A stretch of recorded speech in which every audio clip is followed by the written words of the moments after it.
رسوله الكريم أما بعد فأعوذ بالله السميع العليم من الشيطان الرجيم بلى من كسب سيئة وأحاطت به خطيئته فأولئك أصحاب النار هم فيها خالدون۔ سورۃ البقرہ آیت نمبر 81۔ بلا کیوں نہیں، من وہ شخص جس نے کسب کمائی سیئۃً برائی، وَأَحَاطَتْ بِهِ خَطِیئَتُهُ اور اس کو گھیر لیا اس کے گناہوں نے، فَأُولَئِکَ بس یہی لوگ ہیں، اصحاب النار جہنم والے، ہم وہ فیہا اس میں خالدون ہمیشہ ہمیشہ رہیں گے۔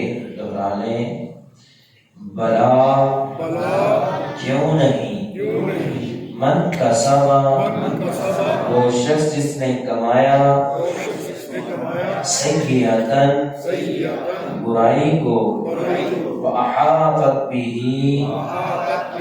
اور احاطہ کیا، خطیئتہ اس کی خطاؤں نے، فَأُولَئِکَ تو یہی وہ لوگ ہیں، اصحاب النار جہنم والے، ہم فیہا وہ اس میں، خالدون ہمیشہ ہمیشہ رہیں گے۔ بلا من کسب سیئۃ کیوں نہیں، جس نے سیئۃ کمائی، وَأَحَاطَتْ بِهِ خَطِیئَتُهُ اور اس کو اس کے گناہوں نے گھیر لیا، یہ لوگ جہنم والے ہیں، اس میں ہمیشہ ہمیشہ رہیں گے۔ یہودیوں نے دعویٰ کیا تھا کہ ہم ہی جنتی ہیں، ہمیں جہنم نہیں چھوئے گی۔ اللہ تعالیٰ نے مختلف انداز میں اور مختلف مقامات پہ اس کا جواب دیا، جو جوابات ہم نے کل آپ کے سامنے کچھ بیان کیے تھے۔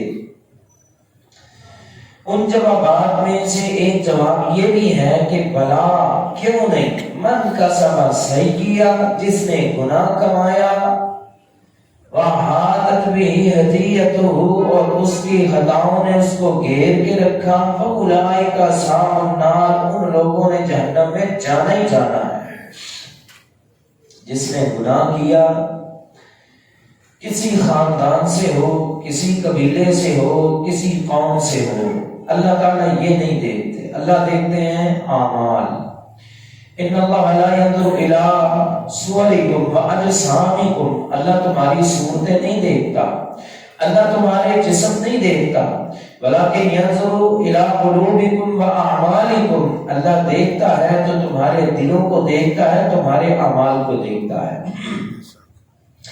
خاندان کتنا ہی اچھا کیوں نہ ہو، کیونکہ یہودیوں کو یہی گمنڈ تھا خاندان کا، وہ کہتے تھے کہ ہم انبیاء کی اولاد ہیں۔ حضرت یعقوب علیہ السلام، یعقوب علیہ السلام کے بیٹے 12، پھر 12 کی آگے یہ اولادیں، انہی میں حضرت موسیٰ آئے، عیسیٰ آئے، داؤد آئے، سلیمان آئے، بہت سارے پیغمبر پھر انہی میں آتے رہے۔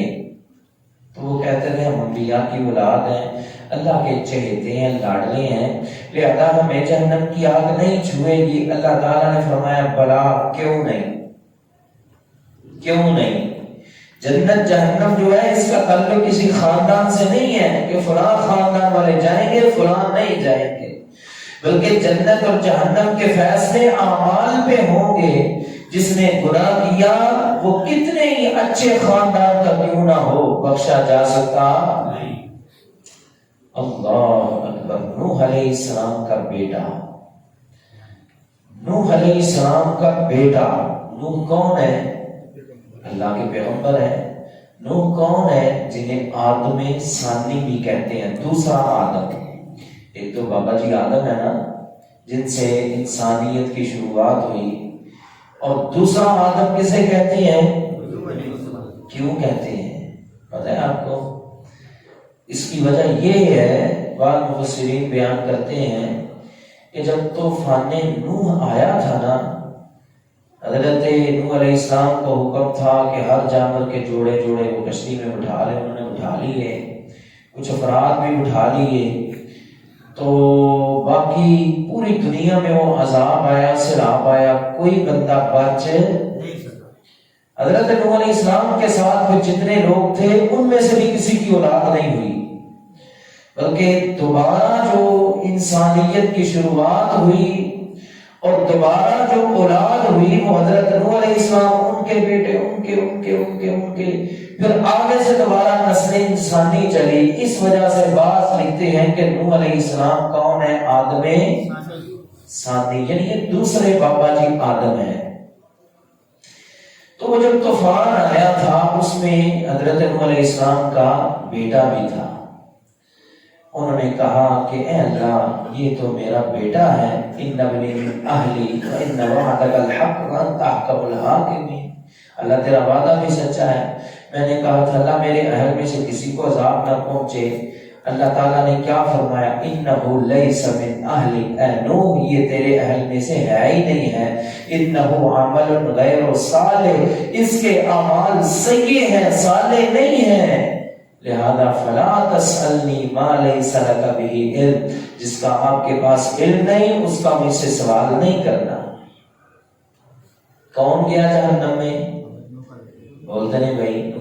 حضرت نوح علیہ السلام کا بیٹا گیا جہنم میں۔ کیوں گیا؟ کیونکہ انہ عمل غیر صالح، وہ اعمال کرتا تھا غیر صالح، صالح نہیں کرتا تھا، غیر صالح اعمال کرتا تھا۔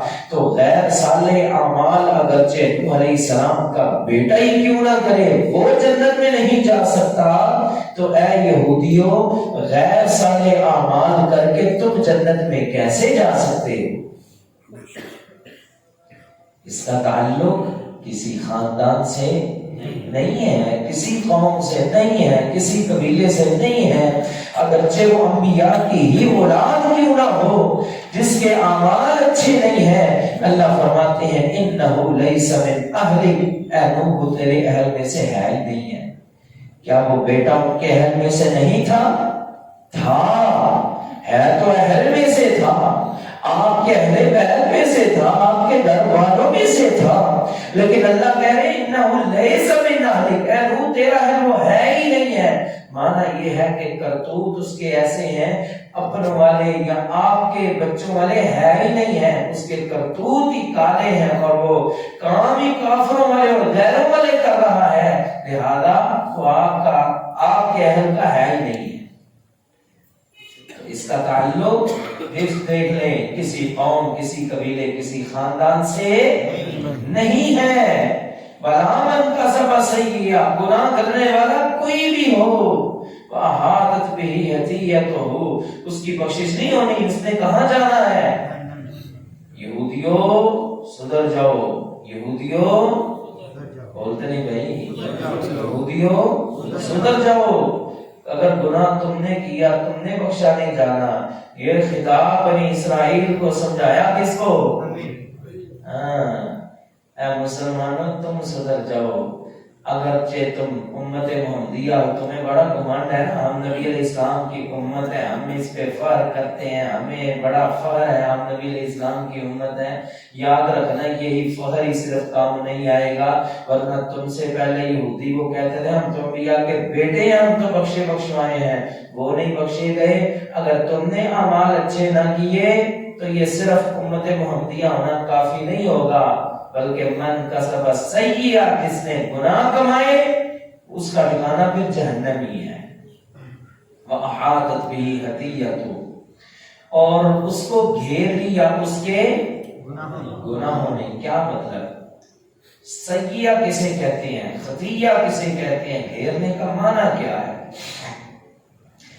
عبداللہ بن عباس رضی اللہ تعالیٰ عنہ کا قول ہے کہ سیئہ سے مراد شرک ہے یا کفر ہے، کیونکہ شرک اور کفر ہی ایسے بڑے گناہ ہیں جو باقی اعمال کو بھی گھیر لیتے ہیں، جبکہ اگر دیکھا جائے تو اور بھی اعمال ایسے موجود ہیں جو باقی نیکیوں کا بھی احاطہ کر لیتے ہیں، گھیر لیتے ہیں اور ان کو بھی گناہوں میں تبدیل کر دیتے ہیں۔ جیسے آپ علیہ السلام کا فرمان ہے ان الحسد یاکل الحسنات کما تاکل النار الخطب، حسد نیکیوں کو یوں کھا جاتا ہے جیسے آگ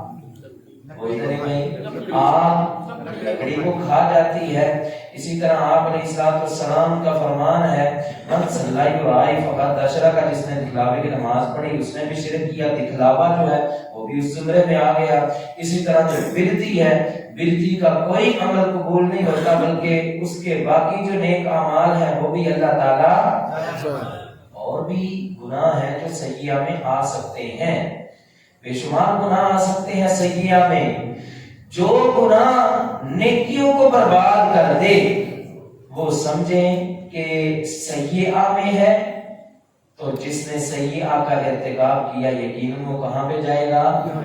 جہنم میں جائے گا۔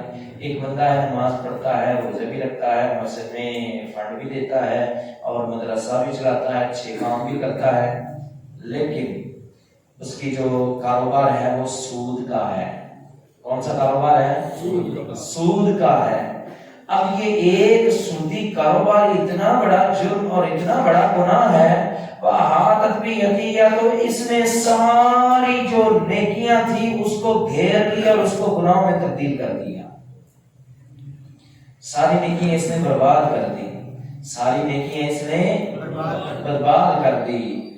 یہ مت بھولیے کہ صرف توبہ کرنے سے گناہ ہی نیکی بنتا ہے، یہ بھی یاد رکھیں اگر نیکیاں کی ہیں اور ساتھ بڑے بڑے جرم ہیں نا تو وہ جرائم آپ کی نیکیوں کو گناہ بھی بنا سکتے ہیں، کیونکہ آج تک جتنے بھی علماء ہیں وہ صرف اتنے قاعدہ بیان کرتے ہیں کہ توبہ کرنے سے جو نیکیاں ہیں وہ گناہوں میں، جو گناہ ہیں وہ نیکیوں میں بدل جاتے ہیں۔ الا من تاب وآمن وعمل عملا صالحا اولئک یبدل اللہ سیئاتہم حسنات، یہ ایسے لوگ ہیں اللہ نے ان کے گناہوں کو نیکیوں میں تبدیل کر دیا۔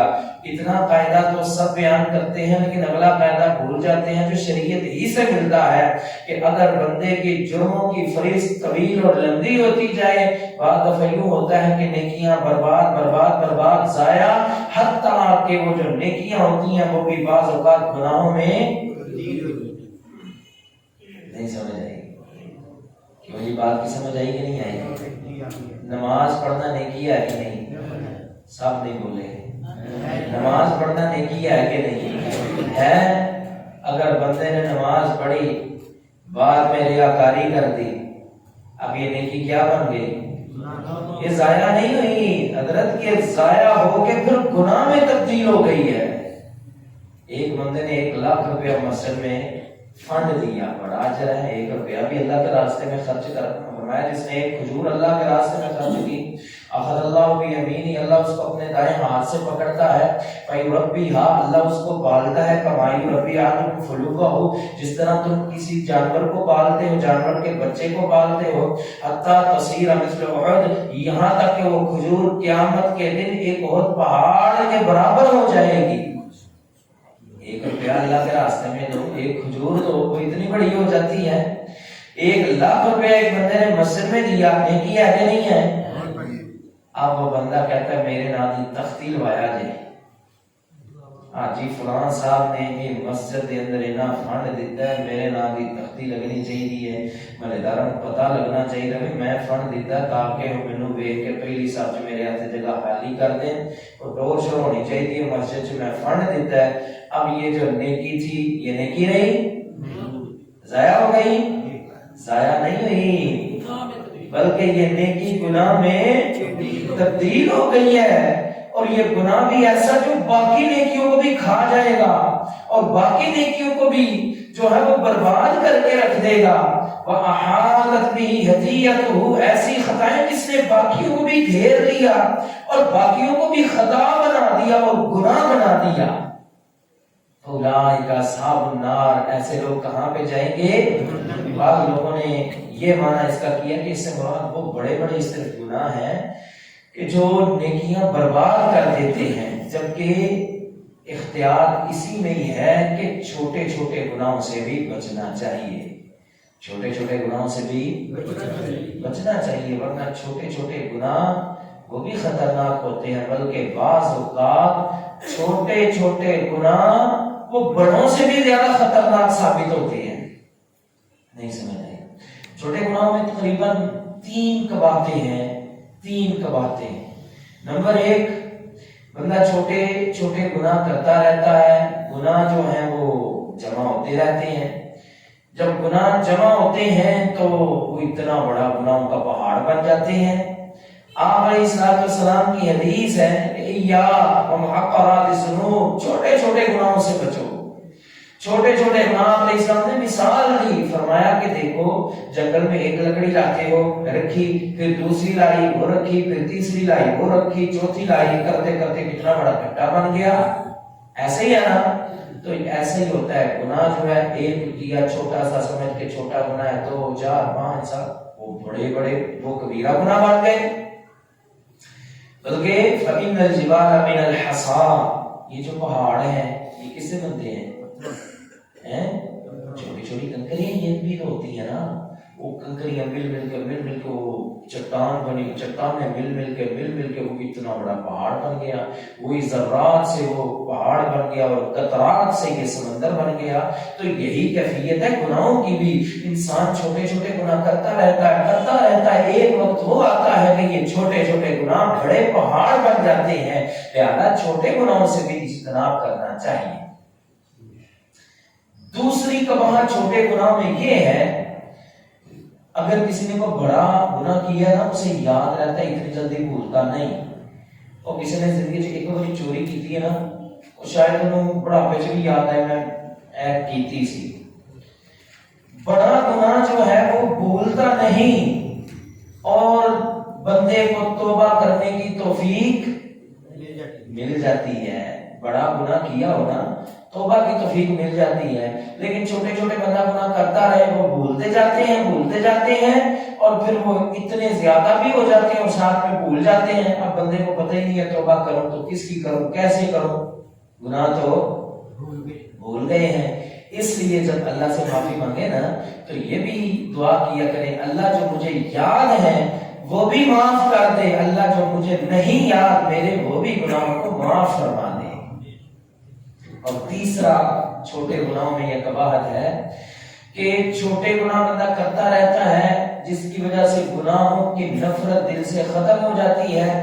جس کے دل میں گناہوں کی نفرت ختم ہو جائے، یوں سمجھے کہ اس کے دل میں ایمان بھی ختم ہو جاتا ہے، اور یہی چیز گناہوں پہ دلیر کرتی ہے، اور یہی چیز کبیرہ گناہ میں شامل ہے۔ دیکھیں نا، ہم یہ جملہ بول دیتے ہیں کہ بھئی میں نے کیا کر دیا، دنیا ایڈے بڑے کام کر رہی ہے، جب میں ہی کر لیا تو کی ہو گیا ہے۔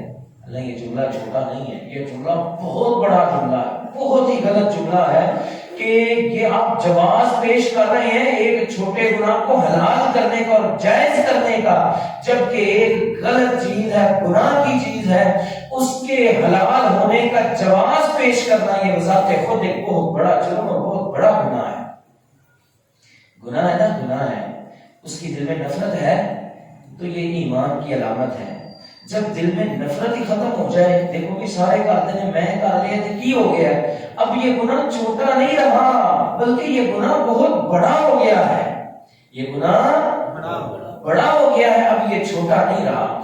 تو لہذا گناہ چھوٹا ہو گناہ بڑا ہو، آپ نے اس سے احتیاط ہی کرنی ہے، بچنا ہی ہے۔ نبی علیہ السلام نے حضرت عائشہ رضی اللہ عنہا سے فرمایا تھا ایاک ومحقرات الذنوب، عائشہ چھوٹے چھوٹے گناہوں سے بچا کر، یہ چھوٹے گناہ ہی بعض اوقات بندے کو جہنم میں لے جاتے ہیں۔